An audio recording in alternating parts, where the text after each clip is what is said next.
saya berikan judul Kerendahan Hati Orang Percaya. Orang-orang muda yang percaya kepada Tuhan, kita belajar satu firman atau satu karakter yang luar biasa yang kita mesti belajar sama-sama. Siapa yang mau hidupnya diberkati oleh Tuhan? Coba angkat tangan dulu. Yang mau hidupnya diberkati sama Tuhan. Oke ya. Nah, salah satu hal yang membuat saudara hidupnya diberkati adalah ketika saudara punya yang namanya kerendahan hati. Kenapa kok seperti itu? Ya, saudara tahu bahwa kuasa Tuhan, hadirat Tuhan, kebaikan Tuhan itu mengalir dari atas turun buat setiap kita. Ya, yang namanya sesuatu yang cair itu mengalir ke bawah. Ya, jadi kalau saya ngajarin teman-teman semuanya, jangan kalau tanya, hidupmu gimana, masa depanmu ya apa, saudara jawabannya mengalir. Nah itu jangan, ya, karena itu artinya turun, gitu ya. Tapi kalau saudara hadirat Tuhan, kuasa Tuhan, ya, urapan Tuhan itu mengalir benar. Kenapa? Karena dari tempat yang maha tinggi turun buat kita. Nah demikian juga segala hal-hal yang baik dari Tuhan itu akan turun buat kita ketika kita ada posisi yang paling rendah. Ya, kalian mesti ngerti lah ya. Kalau saudara apalagi ini lagi pada hujan nih gitu ya. Misalkan rumah kalian itu paling rendah di antara teman-teman satu gang gitu ya. Wah rumah kalian ini paling rendah, wah ini paling gawat. Kenapa? Kalau banjir nomor satu, rumah kalian yang paling kena. Kenapa? Kalian paling rendah. Nah seperti itulah, kalau saudara mau hidupnya diberkati, salah satu karakter yang mesti kalian punya adalah rendah hati. Ya, kenapa? Yuk kita lihat ayatnya. Matius 11 ayat 29. Oke? Ada di sini. Baca bareng-bareng ya. 1, 2, 3. Pikulah kuk yang kupasang dan karena dan jiwamu akan mendapat ketenangan. Yang pertama teman-teman, belajarlah untuk saudara ini, saya percaya berapapun usia kita ini semua punya beban, betul enggak? Ya, mau saudara masih muda, udah tua, masih single, masih sendiri, udah pacaran, atau bahkan sudah menikah, semua orang punya beban sendiri-sendiri. Dan saya percaya masing-masing orang pasti seringkali merasa bebanku yang paling berat. Ya, beberapa waktu lalu saya mendoakan seorang teman, dia bekerja di sebuah perusahaan yang seringkali saya ngisi pelayanan di sana, dan teman ini stres saudara. Ya, dia usianya sedikit di bawah saya, udah punya istri, udah punya anak juga, tapi stres gitu. Dan ketika saya ngobrol sama dia cerita dia ngalami depresi, bahkan masuk rumah sakit, terus kemudian harus ngomong atau dikonseling oleh psikolog. Ya dikatakan dia ini punya yang namanya penyakit panic attack. Jadi serangan panik gitu. Jadi seringkali tiba-tiba panik, keringat dingin, ketakutan dan lain sebagainya. Saya sempat sharing sama dia, saya juga pernah ngalami hal-hal yang mirip sama kamu dulu, saya ceritain semuanya. Tapi kemudian saya juga bilang gini, kita belajar untuk menyerahkan semua kelemahan kita, kekurangan kita ini, kita bawa kepada Tuhan. Karena janji Tuhan bilang gini, saudara. Coba ayatnya tadi dimunculin. Ya. Pikulah kuk yang kupasang. Semua kita itu punya kuk, punya beban. Kalian tahu kuk? Tahu enggak kuk? Hah? Tahu kuk? Kuk itu ya kayak gitulah ya. Kayak siapa yang pernah ke desa terus ngelihat kerbau, 2 ekor kerbau, terus kemudian di atasnya itu dikasih kayu. Ya kayunya agak tebel gede itu. Biasanya mereka itu pakai untuk membajak sawah. Kenapa kok dikasih kuk itu? Ya, supaya kerbaunya ini bebannya seimbang. Dua-duanya punya beban. Dan tidak yang satu lari ke sana, yang lari ke sana, enggak, tapi searah semuanya. Nah, firman Tuhan katakan gini, pikulah kuk yang kupasang. Saudara, kuk yang dikasih Tuhan itu dikatakan ringan dan enak. Beban yang dari Tuhan itu ringan dan enak. Kenapa kok ringan dan enak? Karena kita nanggungnya bersama dengan Tuhan.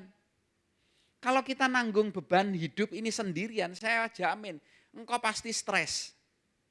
Makanya anak Tuhan gak boleh stres. Kenapa? Kalau engkau stres artinya engkau menanggung hidupmu sendirian. Ya, Kalau engkau masih sekolah stres, oh berarti kamu sekolahnya sendirian, nggak sama Tuhan, nggak ngajak Tuhan. Tapi orang kalau ngajak Tuhan, saya percaya bebannya ringan dan enak. Saya kasih contoh, kalau saya punya anak kecil, umur 5 tahun misalkan, terus saya ngomong sama anak saya, nak ambilin galon dong. Galon berapa liter teman-teman? 1 galon berapa liter?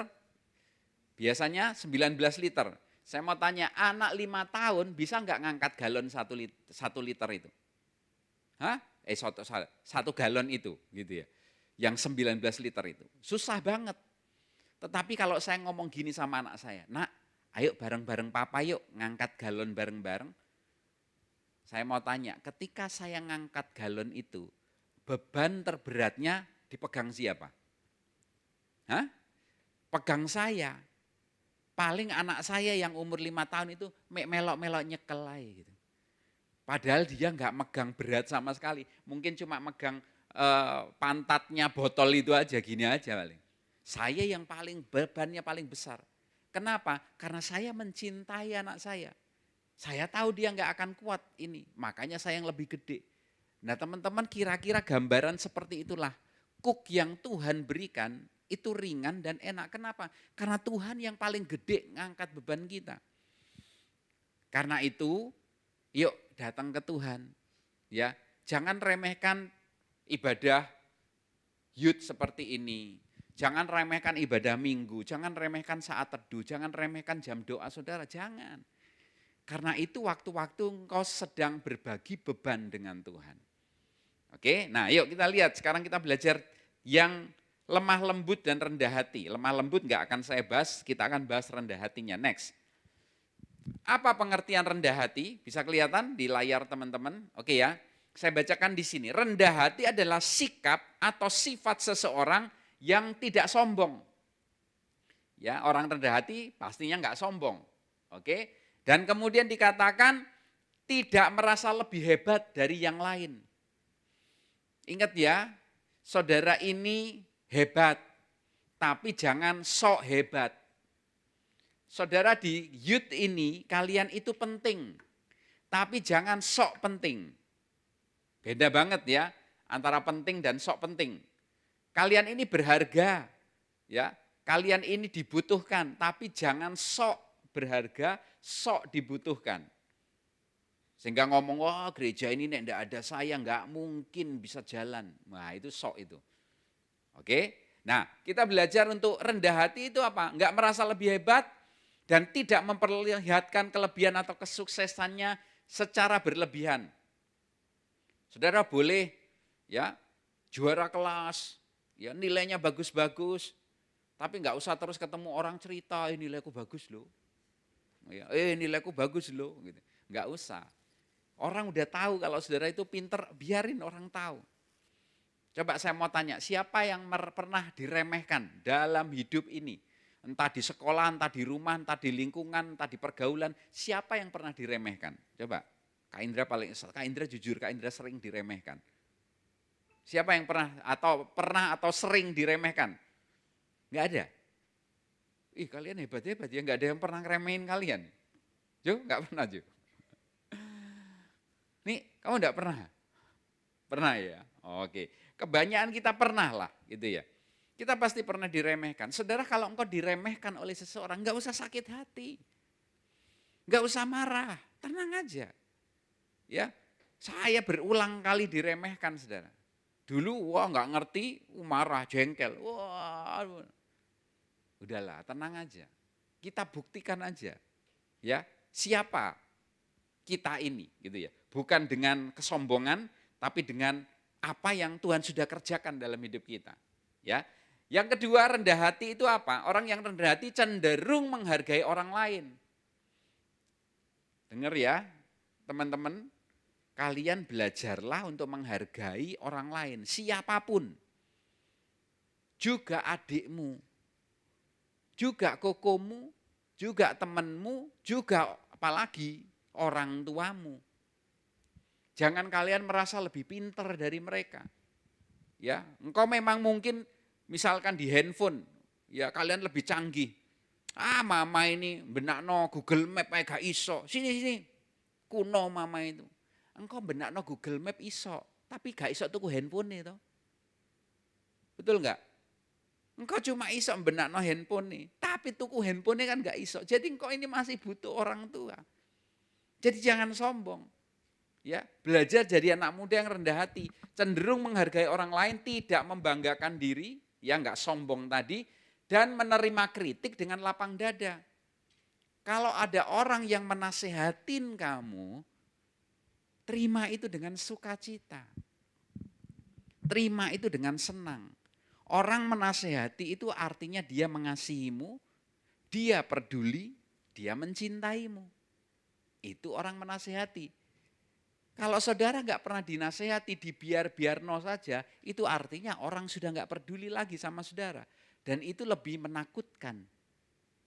Oke? Kalau saya masih menasehati saudara, itu artinya saya cinta sama saudara. Saya mengasihi saudara, saya peduli sama saudara. Tapi kalau saya nggak peduli sama sekali, ya udah. Akibatnya apa? Saudara bisa malu. Ya. Contohnya, kalau saudara masuk di ruangan ini, terus ternyata di pipi saudara itu ada bekas saudara habis makan KFC misalkan. Terus di sini itu ada sausnya, saudara. Di pipimu ini ada sausnya. Tapi teman-temanmu nggak ada yang peduli sama kamu, membiarkan kamu seperti itu. Terus setelah itu saudara jadi WL misalkan gitu contohnya. Saudara jadi WL di sini. Nggak ada satu orang pun yang ngasih tahu bahwa ada kotoran di muka saudara. Sementara saudara mimpin pujian, masuk ke YouTube lagi gitu ya, disorot pakai kamera, wajah saudara kelihatan seluruh dunia tahu gitu ya. Orang lihat saudara ngomong, yuk gak apa-apa ta, WL kok gak disiapno sih. Itu loh mukanya ono cemot-cemot ndek muka kok dibiarno. Kalau ada orang yang seperti itu dan gak ada yang memperdulikan, saudara malu kan? Betul enggak? Tapi kalau ada orang yang peduli sama saudara, mukamu loh ono kotoran nih. Oh iya ta? Wah saudara cepat-cepat cari tisu, atau saudara langsung ke kamar mandi, cari kaca, ngelihat, saudara bersihkan, saudara bereskan. Setelah itu saudara ngomong apa? Thank you ya, kamu udah ngasih tahu. Untung kamu kasih tahu. Coba aku tadi berdiri di sini, ketok kamera, masuk ke YouTube, semua orang lihat, wah gak karu-karuan, malu aku. Nah orang kalau rendah hati, orang yang mau terima nasihat, orang yang mau terima kritik, dengan hati yang lapang. Berapa banyak saya melihat di gereja, orang dinasehati malah mundur. Gak gereja-gerejaan, gak Kristen-Kristenan, gak paten, gak neng gereja kene. Nah, saudara, makanya banyak orang yang akhirnya apa?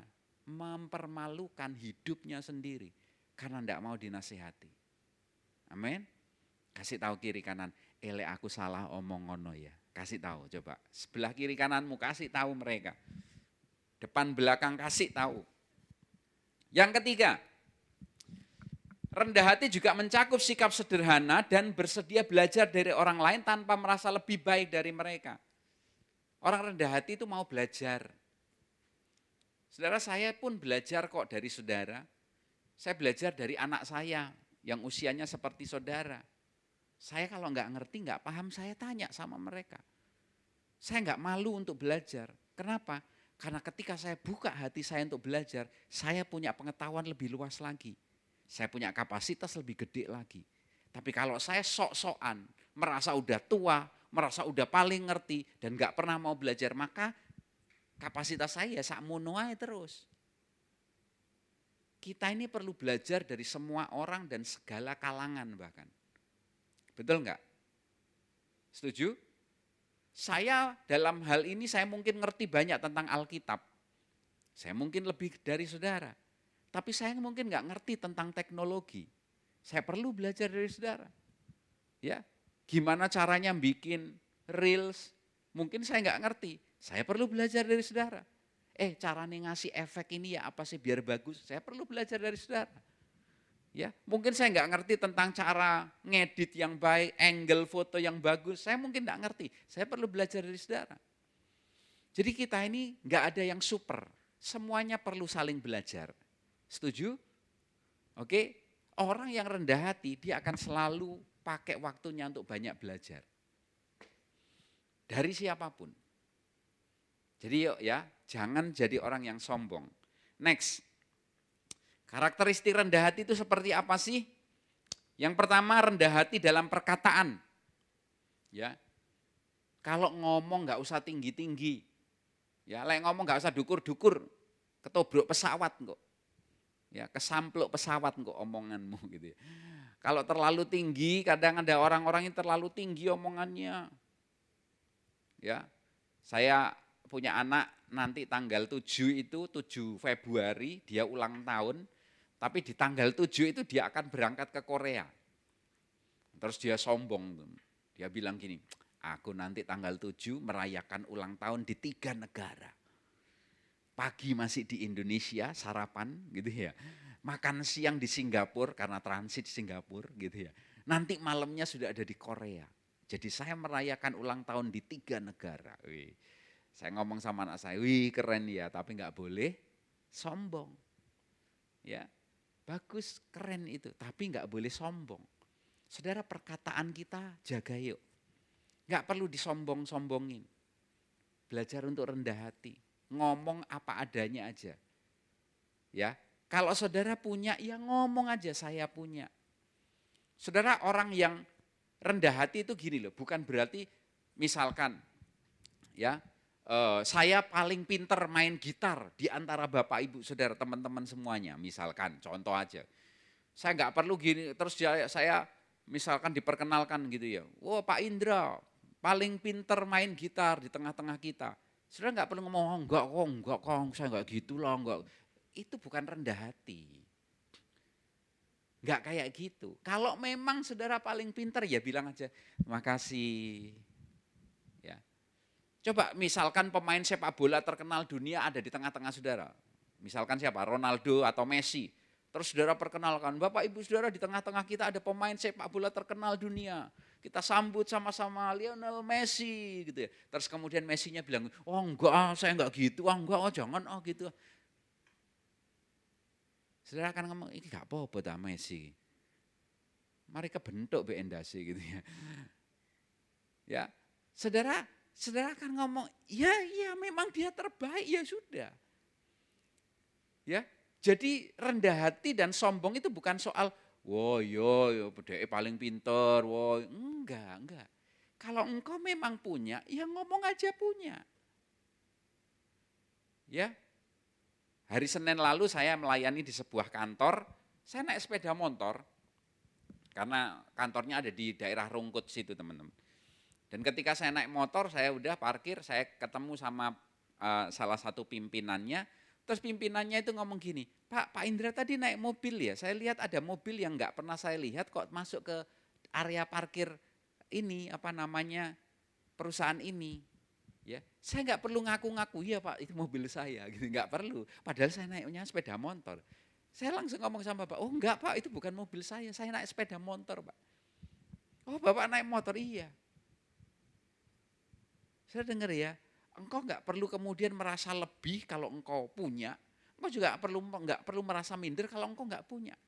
Tapi ngomong aja apa adanya. Di gereja kami ada satu ibu yang nggak mau ke gereja, gara-gara gini teman-teman.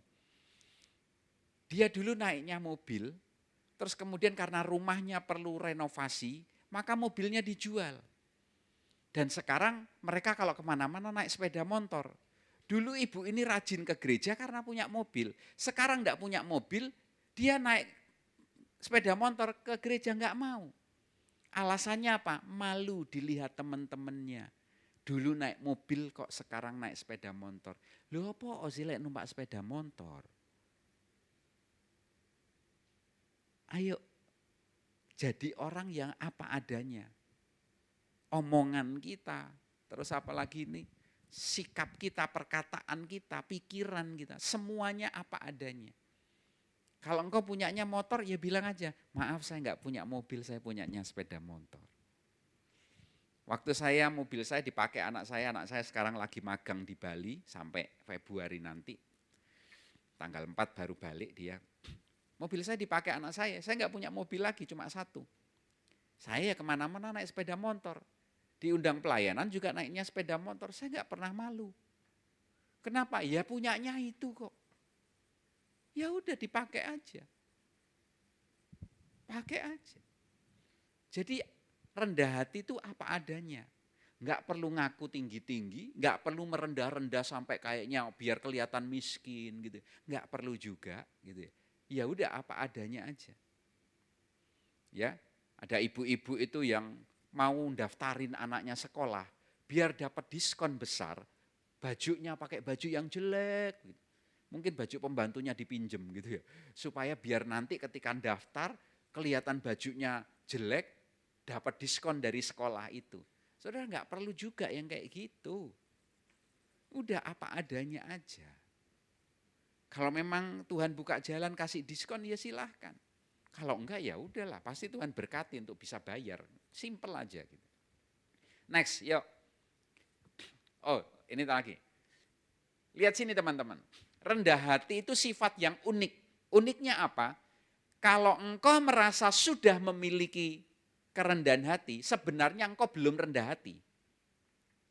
Tapi kalau engkau merasa belum memilikinya, justru engkau sedang dalam proses untuk punya kerendahan hati. Uniknya gini, kalau engkau merasa punya, justru engkau belum punya. Kalau engkau merasa belum punya, sebenarnya engkau sudah punya. Itu loh rendah hati.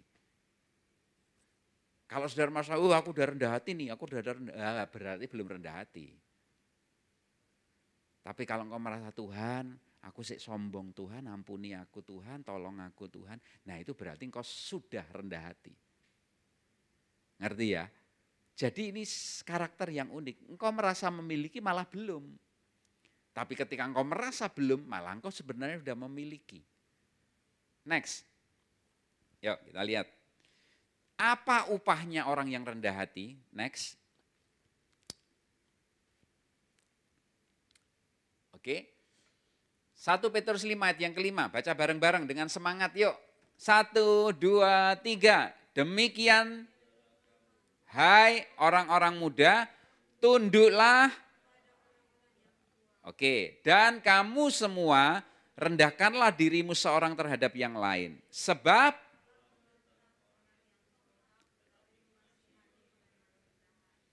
lihat ya, nasihat firman Tuhan bilang gini, kamu orang-orang muda tunduklah sama orang-orang yang lebih tua. Hormati orang yang lebih tua. Ya. Kemudian kamu semua, ini buat orang muda dan orang tua, rendahkanlah dirimu seorang terhadap yang lain. Kenapa? Kita belajar merendahkan hati. Kenapa? Karena Tuhan itu mengasihani, cinta, suka, berkenan atas orang yang rendah hati. Tuhan gak suka orang yang sombong. Setan aja sombong dibuang kok. Kasih tahu kiri kanannya, ojo sampai kon dibuang ya. Makanya jangan sombong. Setan sombong dibuang sama Tuhan. Ya. Next, berikutnya. Amsal 22 ayat yang keempat. Ganjaran kerendahan hati dan takut akan Tuhan, ini upah atau ganjaran orang yang rendah hati dan takut akan Tuhan adalah satu kekayaan. Teman-teman, kenapa kok orang rendah hati itu akan dikasih Tuhan kekayaan? Karena orang-orang yang rendah hati, orang yang siap untuk terima kekayaan tanpa menjadi sombong. Orang itu akan tetap humble. Orang itu sekalipun dia punya, dia akan ngomong gini, semua karena Tuhan kok. Semua karena Tuhan. Saya hari ini merasa bahwa hidup saya itu benar-benar semua karena Tuhan. Semua karena Tuhan. Saya ini apa sih kerjaannya gitu. Saya cuma seorang full timer di gereja. 20 tahun saya jadi full timer. Saya mungkin kayak Rahel gitu ya. Rahel atau Rachel. Ya.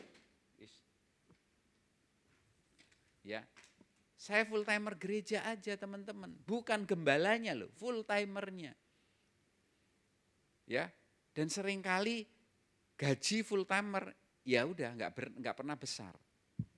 Tapi puji Tuhan saya bisa diberkati Tuhan. Bisa punya rumah sendiri.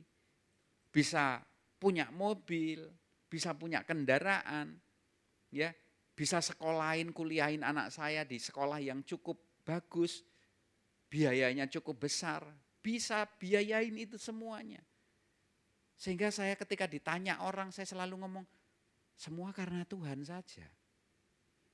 Saya waktu bayar pajak, saya belajar untuk jadi hamba Tuhan yang taat pajak juga. Gitu. Saya bayar pajak teman-teman. Sampai tukang pajaknya itu bilang gini, Pak, Bapak ini pendeta, mestinya Bapak enggak bayar pun enggak apa-apa loh. Enggak Pak, saya mau tetap bayar. Saya mau taat sama firman Tuhan, saya mau taat sama pemerintah. Saya bayar.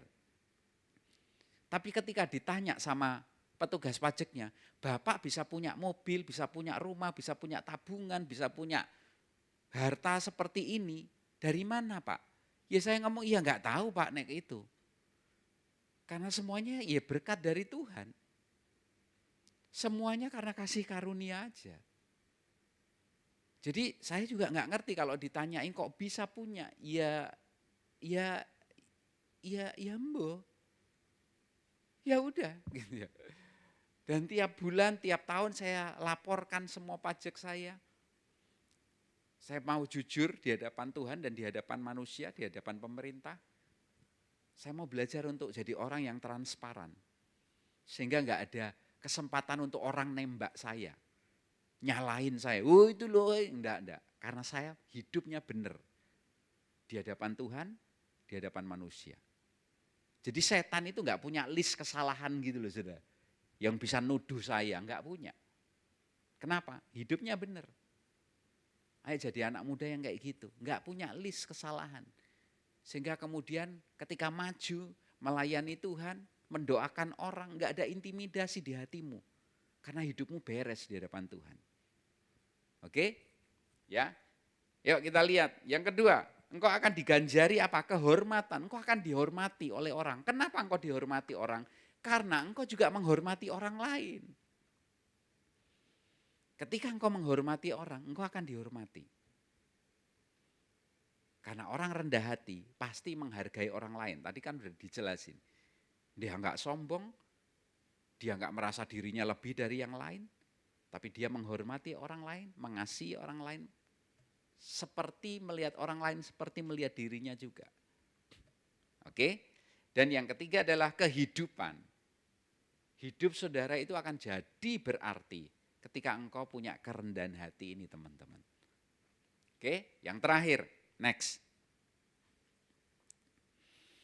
Mari kita belajar untuk rendah hati versinya Tuhan Yesus.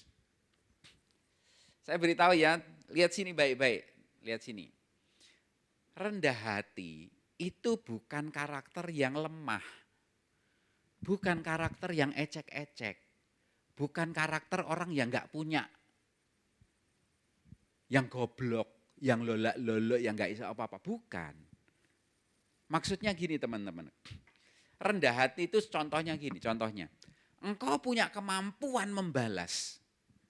Engkau punya kemampuan untuk orang yang nyakitin kalian, engkau punya kemampuan untuk balas dia.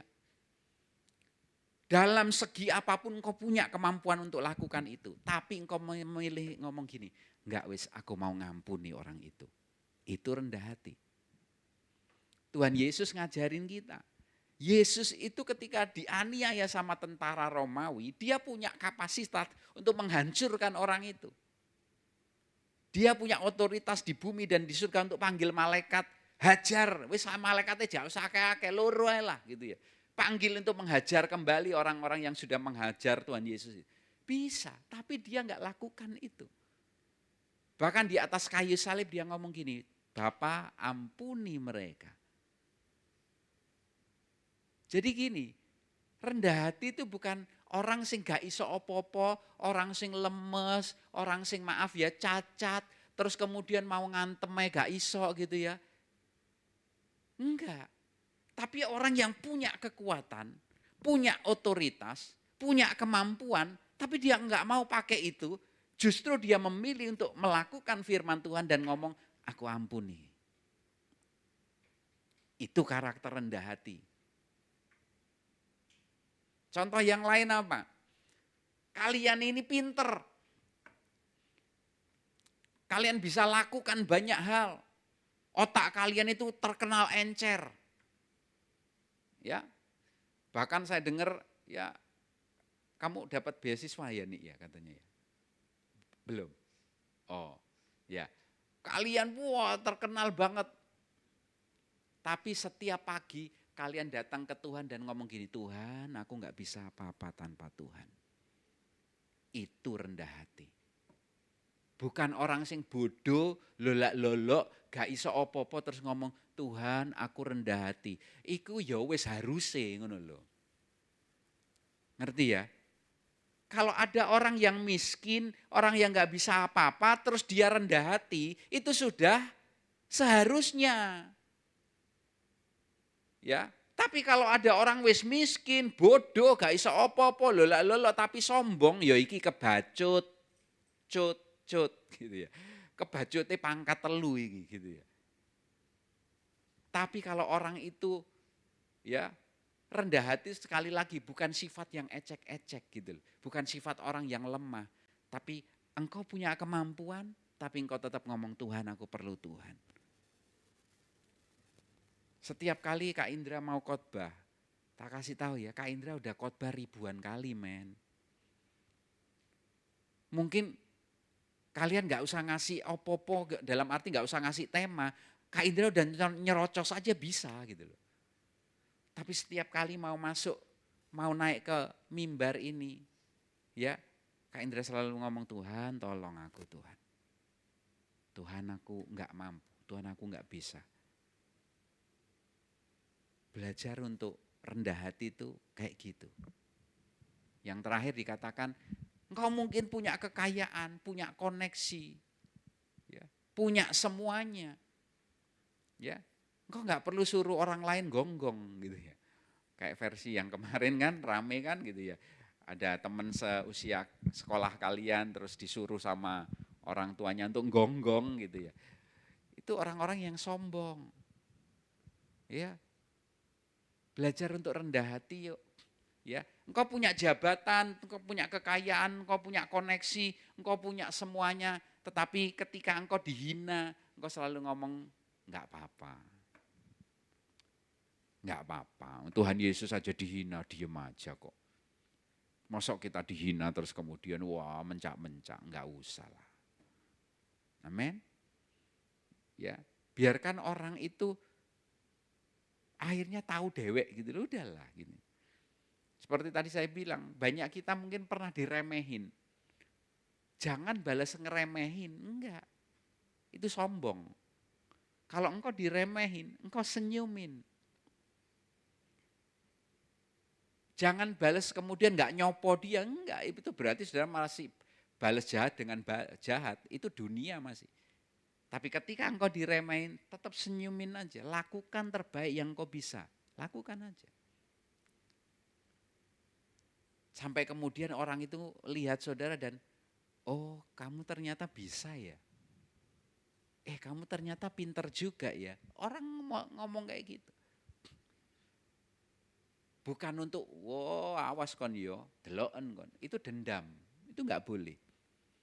Ada banyak orang itu kayaknya sukses, tapi suksesnya itu dendam.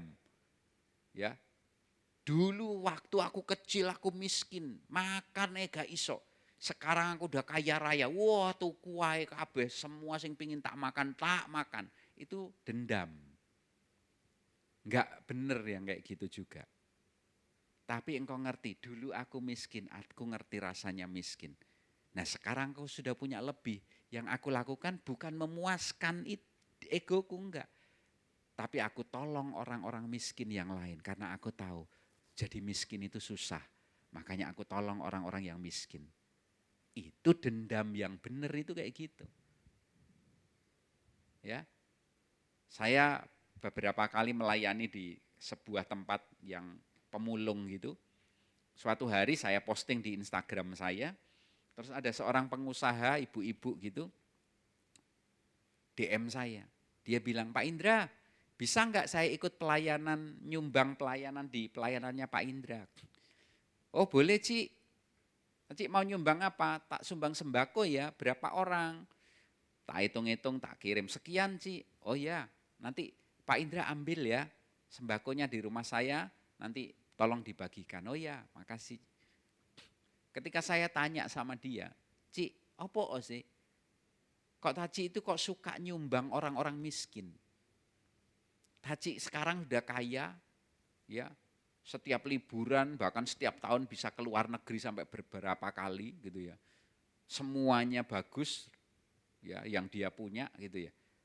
Kok sampai sekarang ibu ini selalu punya hati untuk orang-orang miskin. Terus dia bilang gini sama saya, iya Pak, saya dulu juga miskin Pak. Saya dulu sama suami itu loh Pak, jualan jus di pinggir jalan Pak. Kalau sekarang saya diberkati Tuhan itu karena Tuhan. Makanya saya mau balas kebaikan Tuhan dengan saya memberkati orang lain. Karena saya tahu susahnya miskin itu ya opo. Nah ini yang benar. Bukan terus kemudian wah foya-foya karena saya dulu miskin nggak bisa beli apa-apa. Sekarang saya punya duit saya mau beli apapun yang saya mau beli. Itu nggak benar. Itu balas dendam yang jelek. Oke, jadi yuk teman-teman belajar rendah hati. Saya percaya kalian orang-orang yang pinter, anak-anak yang luar biasa. Tapi saya mau ajak belajar rendah hati itu apa? Engkau pinter, engkau hebat, engkau bisa. Tapi setiap pagi engkau angkat tanganmu, engkau bilang Tuhan aku perlu Tuhan. Tuhan aku butuh Tuhan. Tuhan aku nggak bisa apa-apa tanpa Tuhan. Itu rendah hati yang Tuhan mau ajarkan.